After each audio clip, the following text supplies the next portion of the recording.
जय हिंद। स्वागत है आप सभी का अपने यूट्यूब परिवार बीए सेमेस्टर वाला में। दीनदयाल उपाध्याय गोरखपुर विश्वविद्यालय और उससे एफिलेटेड कॉलेज में कल आपके एग्जाम होने वाले हैं, यानी 19 मई 2025 को बीए फोर्थ सेमेस्टर में हिंदी का। अच्छा, बीए फोर्थ सेमेस्टर हिंदी में जो एग्ज़ाम होने वाला है उसका पेपर कोड है दीनदयाल उपाध्याय गोरखपुर विश्वविद्यालय का HND 203 हिंदी अनुवाद प्रथम, यानी 2 पेपर आपको देने हैं, HND 203 और HND 204। ठीक है, पिछले 2 वर्षों का क्वेश्चन पेपर मिलेगा 2023, ठीक है, और 2024 2 वर्षों का क्वेश्चन पेपर मिलेगा। जैसे ही मुझे टाइम मिलेगा मैं 2022 वाला भी पेपर आपको प्रोवाइड करा दूंगा। और ये जो क्लास है माँ शाकुंभरी यूनिवर्सिटी, राजा Mahendra Pratap Singh state university, Mahatma Jyotiba Phule Rohilkhand university और देखें उत्तर प्रदेश में जितने भी यूनिवर्सिटी हैं और उससे एफिलेटेड कॉलेज हैं, सभी बच्चे इस क्लास को अटेंड कर सकते हैं। ऐसा नहीं है कि आपका हिंदी अनुवाद नहीं पढ़ाया जा रहा है, DDU में 2 पेपर कराया जा रहा है तो नहीं पढ़ सकते हैं, पढ़ सकते हैं। ठीक है, पेपर का नाम आपका बिल्कुल सेम होना चाहिए, बाकी आपको चिंता करने की आवश्यकता नहीं है। आप क्वेश्चन भी मिला सकते हैं अपने यूनिवर्सिटी के पेपर से। ठीक है, चलिए, बीए फोर्थ सेमेस्टर है, 2023 का क्वेश्चन पेपर पहले देखेंगे, फिर 2024 का। ठीक है, बिना देरी के स्टार्ट कर देते हैं क्योंकि कल ही आप लोगों के एग्जाम होने वाले हैं। ठीक है, चलें, पहला क्वेश्चन आप लोगों से क्या पूछा गया है, देखिए, पारिभाषिक शब्द अर्थपरक, भावपरक अथवा वैचारिक शब्द होते हैं, अर्थात वे उपयुक्त संदर्भ में किसी शब्द का अर्थ परिभाषित करते हैं ताकि शब्द की अवधारणा मस्तिष्क में बन जाए। यह कथन किस विद्वान का है? कृष्ण कुमार गोस्वामी का है। सी ऑप्शन आपका राइट है। पूरन चंद टंडन का नहीं है, यह बात आप लोग ध्यान रखेंगे। ना ही भोलानाथ तिवारी का है। दोनों अगर आप गूगल पर सर्च करेंगे तो ये दोनों आंसर आपको मिलेंगे। ठीक है, लेकिन करेक्ट आंसर है कृष्ण कुमार गोस्वामी। ठीक है, चलेगी। रैंडम हाउस भी नहीं है, ये पॉइंट भी आप लोग ध्यान में रखिएगा। ठीक है, चले, देखें, किसी भी क्वेश्चन में कोई डाउट है तो आपको चिंता करने की आवश्यकता नहीं है। आप उस क्वेश्चन को स्किप भी कर सकते हैं, चाहे तो आप हमसे अपना डाउट भी क्लियर कर सकते हैं। ये मेरा व्हाट्सअप नंबर है, इस पर आप लोग क्या कर सकते हैं, क्वेश्चन का स्क्रीनशॉट लेकर सेंड कर सकते हैं, या फिर एग्जाम के बाद आप लोग अपना क्वेश्चन पेपर भी सेंड कर दीजिएगा। व्हाट्सअप नंबर है, ताकि मैं आप लोगों के आंसर की भी प्रोवाइड करा सकूँ। ठीक है, चले, क्लियर हो गया। अंग्रेजी के अपेंडिक्स का हिंदी अर्थ क्या होगा? अंग्रेजी के अपेंडिक्स का हिंदी अर्थ होता है परिशिष्ट। ठीक है, बी ऑप्शन आपका करेक्ट है, क्वेश्चन नंबर दूसरे का। नेक्स्ट क्वेश्चन इसमें आपसे पूछा जा रहा है, विचारों को एक भाषा से दूसरी भाषा में रूपांतरित करना अनुवाद है। यह कथन किस विद्वान का है? यह स्टेटमेंट है देवेंद्र नाथ शर्मा का। बी ऑप्शन आपका करेक्ट है, तीसरे नंबर क्वेश्चन का। चले, नेक्स्ट क्वेश्चन आपसे पूछा गया है, आचार्य रामचंद्र शुक्ल ने लाइट ऑफ एशिया का अनुवाद किस नाम से किया था? तो बुद्ध चरित के नाम से किया था। डी ऑप्शन आपका राइट है, क्वेश्चन नंबर 4 का। चले, नेक्स्ट क्वेश्चन आपसे क्या पूछा जा रहा है, ज्ञापन के लिए अंग्रेजी शब्द प्रयुक्त होता है मेमोरेंडम। ठीक है, फर्स्ट ऑप्शन आपका करेक्ट है, या तो ऐसे पूछेगा मेमोरेंडम के लिए हिंदी में प्रयुक्त शब्द कौन सा है? ज्ञापन, उल्टा पूछ देता है। ठीक है, तो दोनों को आपको याद रखना है। इसमें नेक्स्ट क्वेश्चन आपसे पूछा गया है, अनुवाद सैद्धांतिकी के अंतर्गत समतुल्यता के सिद्धांत का प्रतिपादन करने वाले सर्वप्रथम विद्वान थे। तो अनुवाद सैद्धांतिकी के अंतर्गत समतुल्यता के सिद्धांत का प्रतिपादन करने वाले सर्वप्रथम विद्वान जेसी कैटफोर्ड हैं। डी ऑप्शन आपका राइट है, क्वेश्चन नंबर 6 का। नेक्स्ट क्वेश्चन देखें, इसमें 2 लोगों का नाम सबसे ज़्यादा फेमस है, नाइडा और जेसी कैटफोर्ड का। ठीक है, जेसी कैटफोर्ड ने सबसे पहले समतुल्यता का सिद्धांत का प्रतिपादन किया था। ठीक है, नेक्स्ट क्वेश्चन है, गोल्ड स्मिथ के द ट्रेवलर का हिंदी में श्रांत पथिक नाम से अनुवाद किसने किया? तो गोल्ड स्मिथ के द ट्रेवलर का हिंदी में श्रांत पथिक नाम से जो अनुवाद किया था वो श्रीधर पाठक ने किया था। बी ऑप्शन आपका करेक्ट है, क्वेश्चन नंबर 7 का। इसमें नेक्स्ट क्वेश्चन आपसे पूछा गया है, जिस भाषा से अनुवाद किया जाता है वह भाषा कहलाती है। तो जिस भाषा से अनुवाद किया जाता है वह भाषा आपकी स्रोत भाषा कहलाती है। फर्स्ट ऑप्शन आपका करेक्ट है, क्वेश्चन नंबर 8 का। नेक्स्ट क्वेश्चन पूछा जा रहा, पिवोट तंत्र का विकास किस देश में हुआ? पिवोट तंत्र का विकास जापान में हुआ था। डी ऑप्शन आपका राइट है।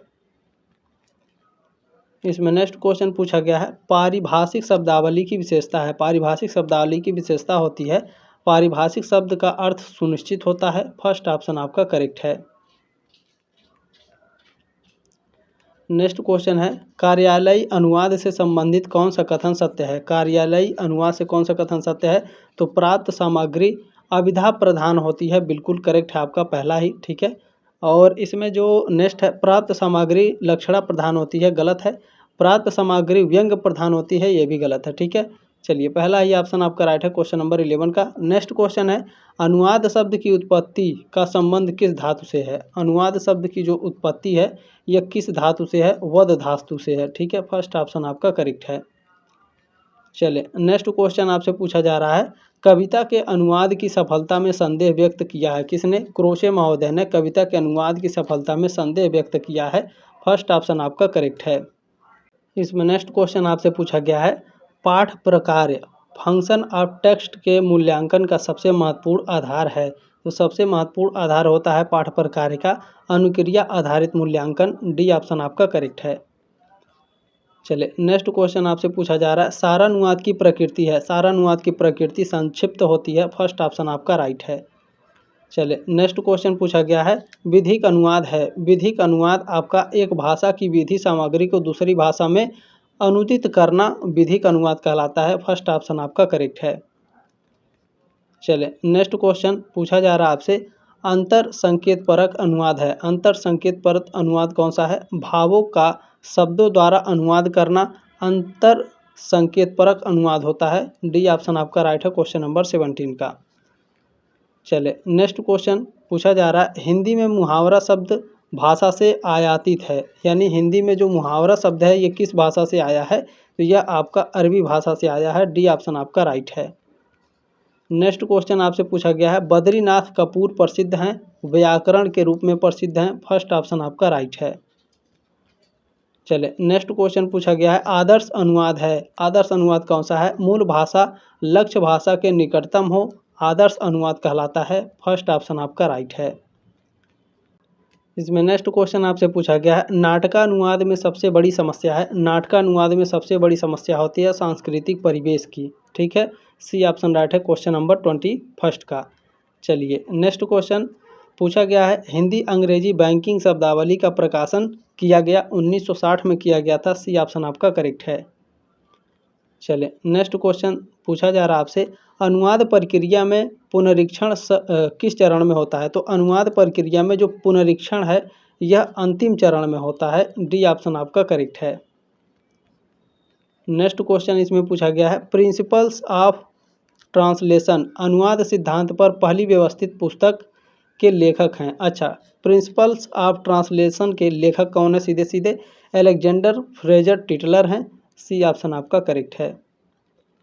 चलिए नेक्स्ट क्वेश्चन है, तमिल तेलुगु मलयालम कन्नड़ भाषा किस भाषा परिवार से संबंधित है। द्रविड़ भाषा परिवार से ये सभी संबंधित हैं। डी ऑप्शन आपका करेक्ट है। चलिए पूछा जा रहा है आपसे, नागरी प्रचारणी सभा स्थित है कहाँ। वाराणसी में स्थित है नागरी प्रचारणी सभा। सी ऑप्शन आपका करेक्ट है 26 का। नेक्स्ट क्वेश्चन पूछा गया है, हिंदी को राजभाषा घोषित किया गया। हिंदी को राजभाषा 14 सितंबर 1949 को घोषित किया गया था। फर्स्ट ऑप्शन आपका राइट है।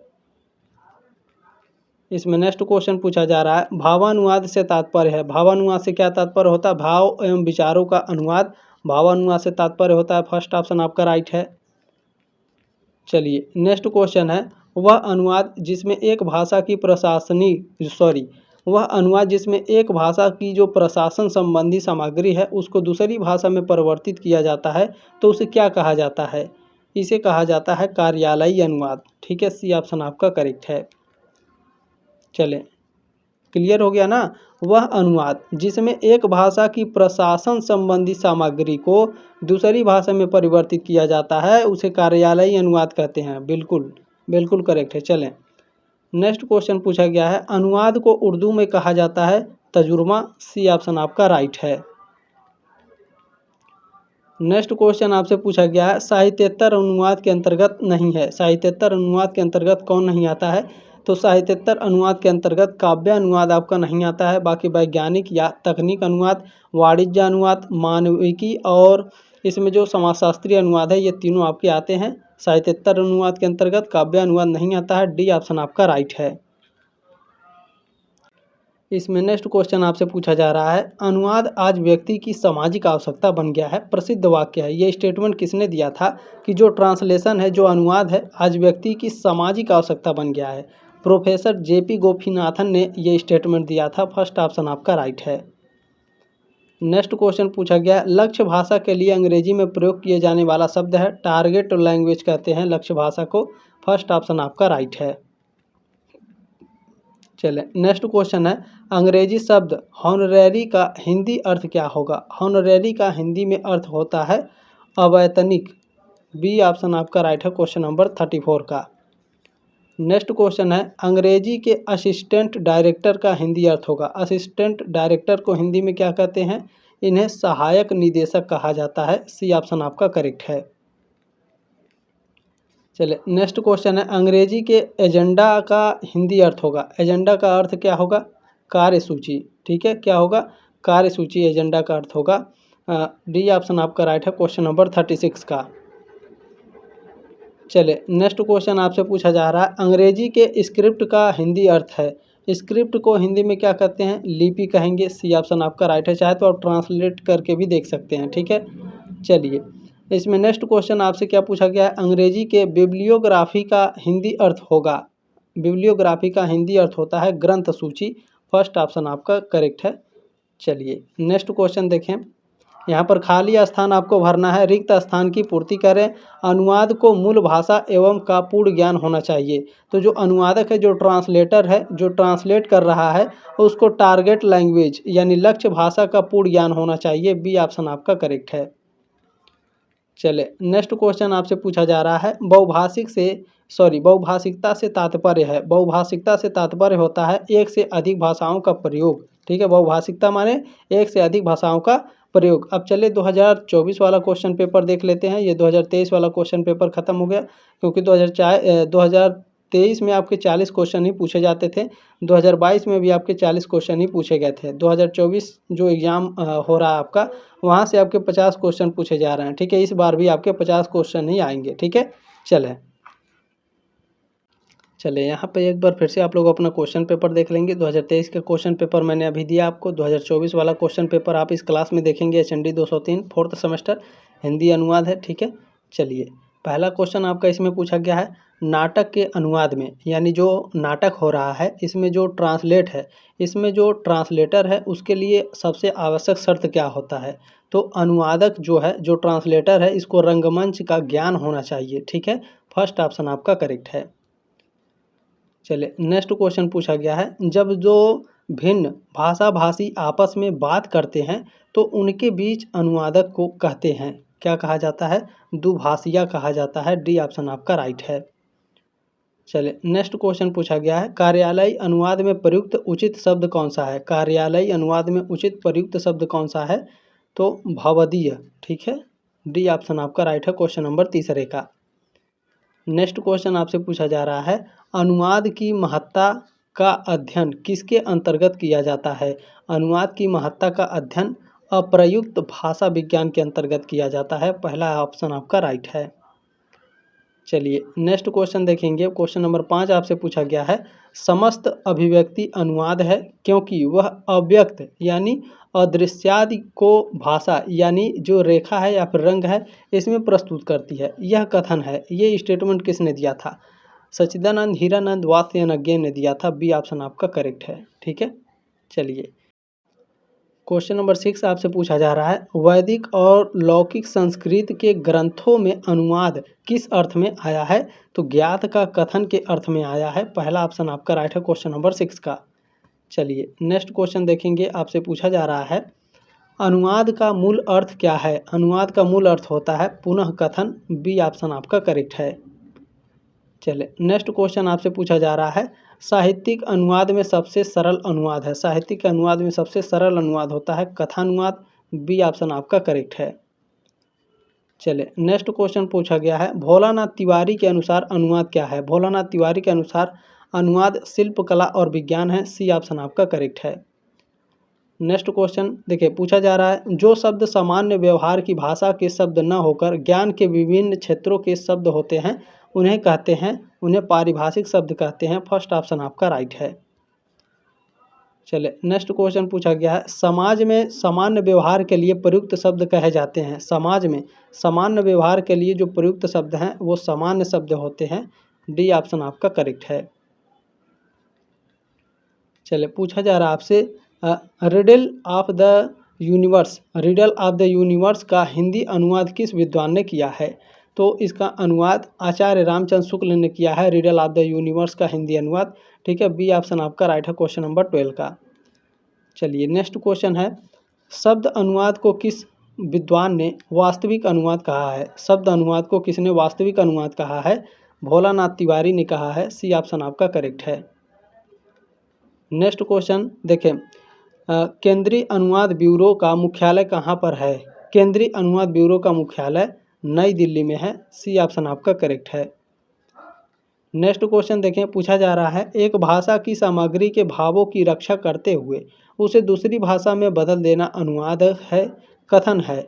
यह कथन किसका है? कैटफोर्ड महोदय का है। ठीक है, सी ऑप्शन आपका राइट है क्वेश्चन नंबर 15 का।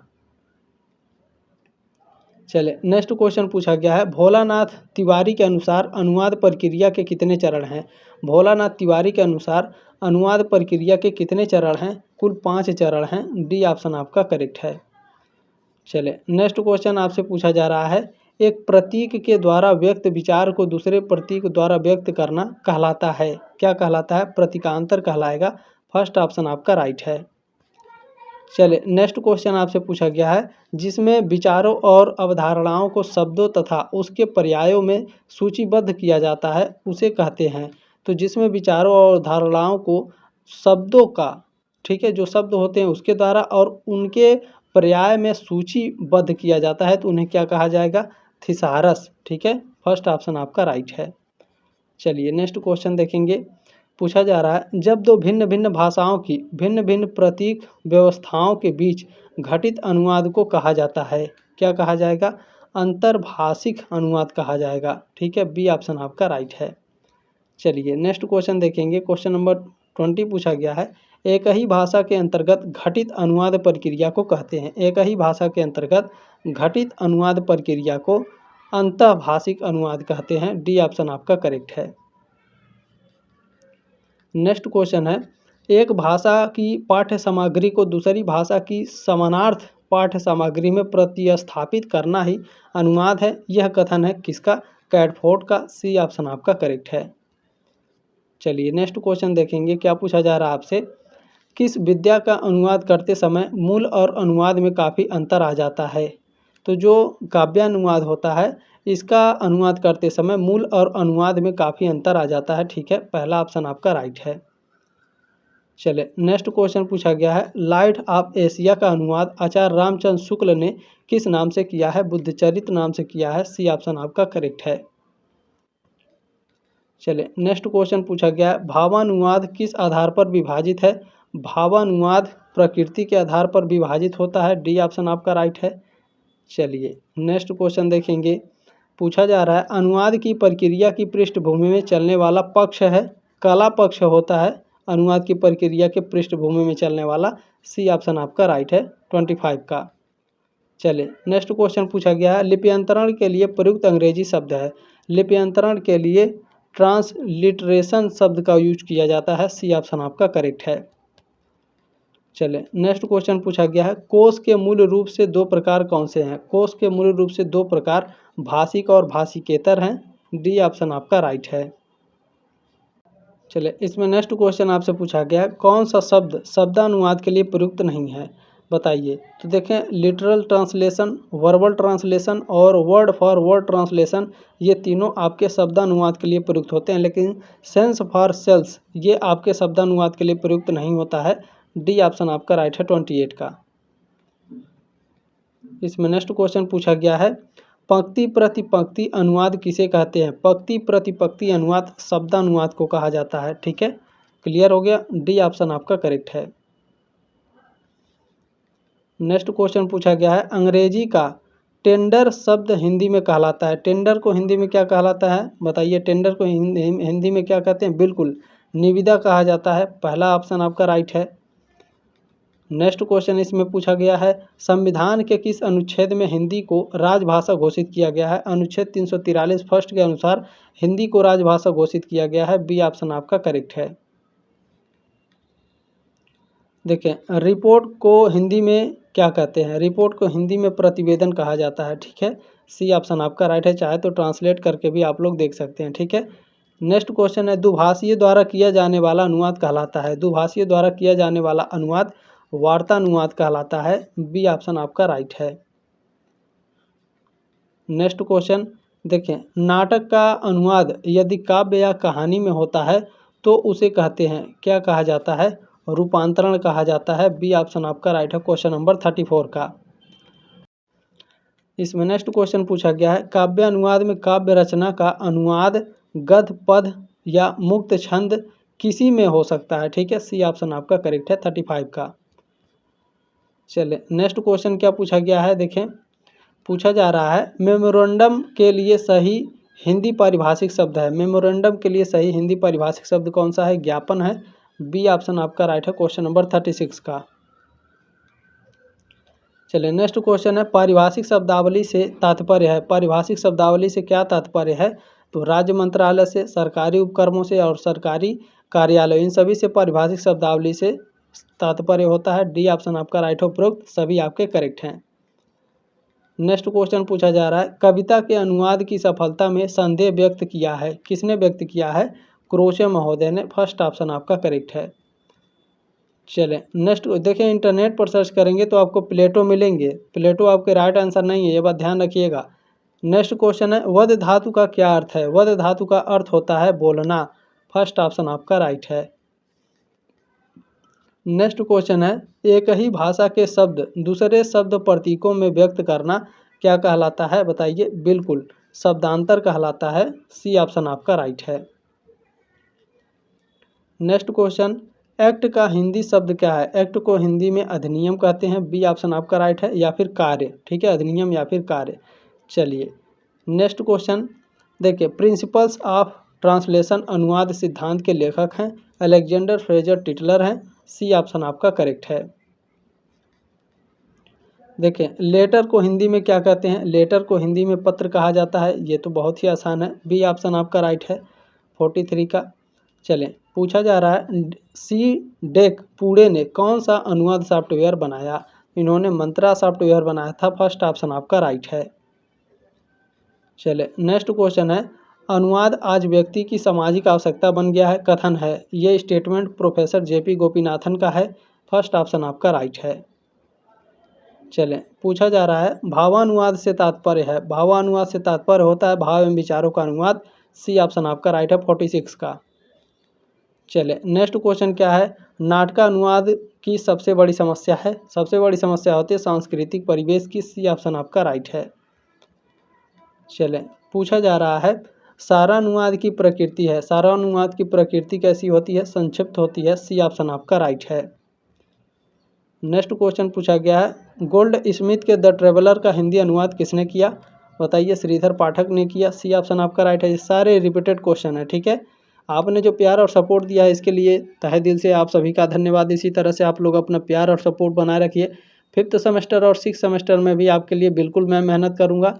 2-2 वर्षों का क्वेश्चन पेपर दे दूंगा बिल्कुल फ्री में, चिंता नहीं करना है। ठीक है, देखिए भारत में बहुभाषी समाचार एजेंसी है हिंदुस्तान समाचार है। फर्स्ट ऑप्शन आपका राइट है क्वेश्चन नंबर 50 का।